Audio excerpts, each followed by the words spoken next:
السلام علیکم دوستوں۔ طارق بن زیاد کون تھے؟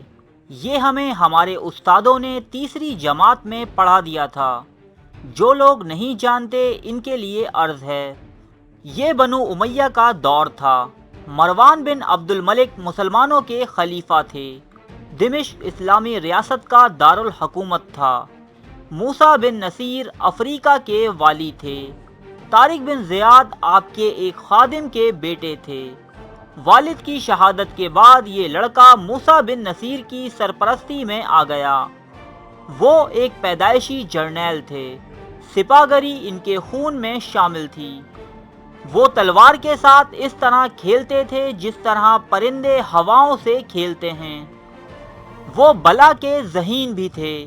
ایمان اور شجاعت بھی ان پر فدا تھی۔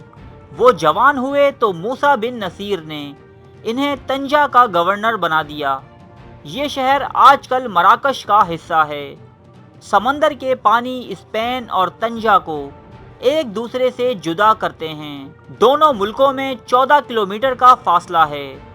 اسپین میں اس وقت روڈرک کی حکومت تھی۔ یہ گوت قوم کا بادشاہ تھا۔ ظالم بھی تھا اور لالچی بھی۔ اس دور میں مختلف علاقوں کے گورنر اپنے بچوں کو شاہی آداب سکھانے کے لیے بادشاہوں کے محلات اور درباروں میں بھجوایا کرتے تھے۔ کاؤنٹ جولین شاہ روڈرک کا ایک گورنر تھا۔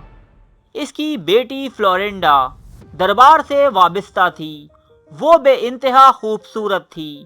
بادشاہ اس کی خوبصورتی دیکھ کر بھٹک گیا۔ اس نے اسے محل میں بلایا اور بے آبرو کر دیا۔ بیٹی نے باپ کو اطلاع دے دی۔ جولین اس کے بعد سیدھا موسیٰ بن نصیر کے پاس حاضر ہوا اور اسے اسپین پر حملے کی ترغیب دی۔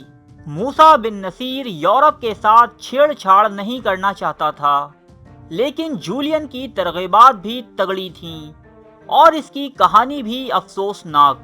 چنانچہ اس نے اپنے جرنیل طارق بن زیاد کو 7,000 جوان دے کر جولین کے ساتھ اسپین روانہ کر دیا۔ یہ لشکر صرف یہاں کے حالات کا جائزہ لینے آیا تھا، لیکن وہ اسپین کی سرزمین پر قدم رکھتے ہی شوق جہاد کے ایسے جنون میں مبتلا ہوئے کہ وہ اس وقت تک واپس نہیں لوٹے جب تک اسپین کے تمام بڑے شہر ان کے قدموں میں نہیں آ گئے۔ طارق بن زیاد 5 اپریل 710 عیسوی کو جبرالٹر میں اترے اور اپنے جہازوں کو آگ لگا دی تاکہ فوج کے دل میں واپسی کا خیال نہ رہے۔ ان کے پاس کل 7,000 جوان تھے۔ اکثریت ان کے اپنے قبیلے بربر سے تعلق رکھتی تھی۔ روڈرک 40,000 فوج لے کر آیا۔ اس کے باوجود روڈرک کو شکست ہوئی اور وہ میدان سے فرار ہو گیا۔ طارق بن زیاد جبرالٹر کا قبضہ لینے کے بعد اسپین میں اتر گئے۔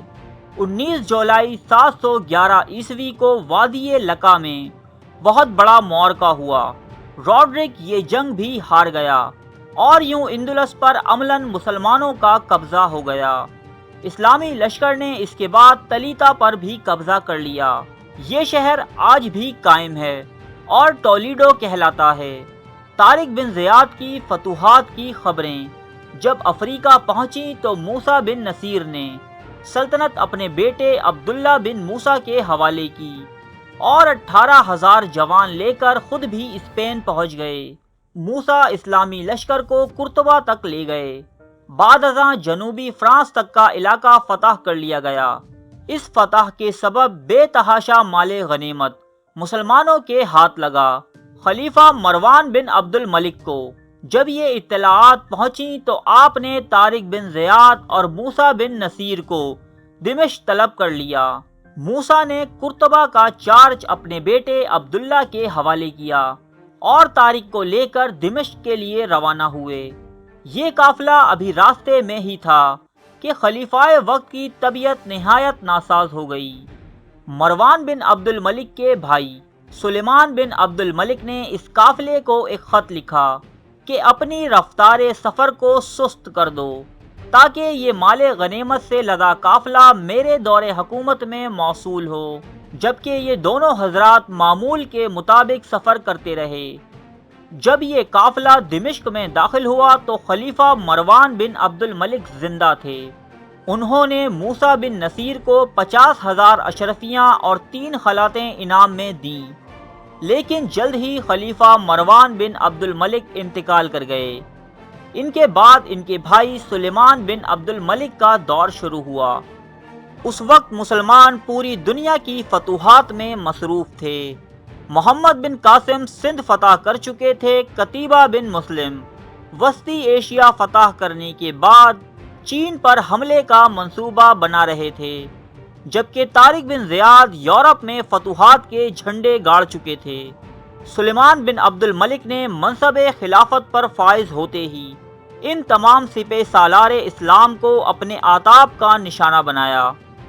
محمد بن قاسم اور قتیبہ بن مسلم کو شہید کر دیا گیا۔ موسیٰ بن نصیر پر مال غنیمت میں خرد برد کا الزام لگا کر لاکھوں کا جرمانہ عائد کیا گیا اور ان کی خوب تضحیک و تذلیل کی گئی۔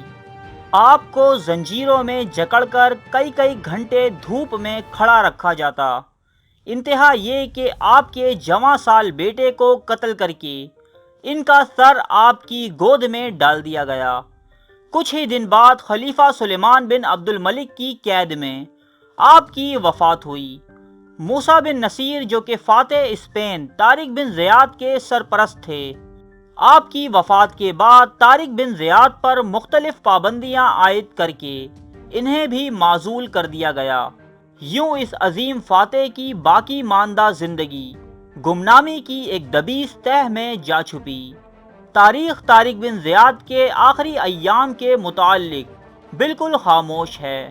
مختلف حوالوں کے مطابق طارق بن زیاد کا آخری وقت نہایت قسم پرسی میں گزرا۔ دمشق میں انتہائی غربت کی زندگی گزارنے کے بعد آپ 720 عیسوی میں صرف 37 سال کی عمر میں اس دنیا سے رخصت ہوئے۔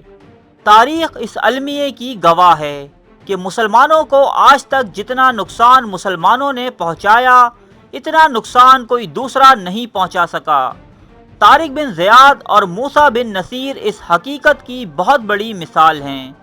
طارق بن زیاد اور موسیٰ بن نصیر تاریخ کے گمنام صحراؤں میں گم ہو گئے، لیکن اسپین آج بھی زندہ ہے، اور وہ مقام جہاں طارق بن زیاد نے اپنے مبارک قدم رکھے آج بھی جبرالٹر کے نام سے پوری دنیا میں مشہور ہے۔ اور جب تک جبرالٹر اور اسپین موجود ہیں، دنیا کا کوئی شخص طارق بن زیاد اور موسیٰ بن نصیر سے ان کا نام اور ان کا کارنامہ نہیں چھین سکتا۔ ارے فرینڈز، 1 منٹ، آپ ایسے ہی جا رہے ہیں؟ اتنی محنت سے ویڈیو بنائی ہے، ایک لائک تو بنتا ہے نا؟ اور دوسرا یہ کہ آپ ہمیں اتنی بڑی دنیا میں دوبارہ کیسے ڈھونڈیں گے؟ تو اس کا حل یہ ہے کہ آپ ہمارے چینل کو سبسکرائب کر لیجئے اور اس بیل کے آئیکن کو کلک کر دیجئے۔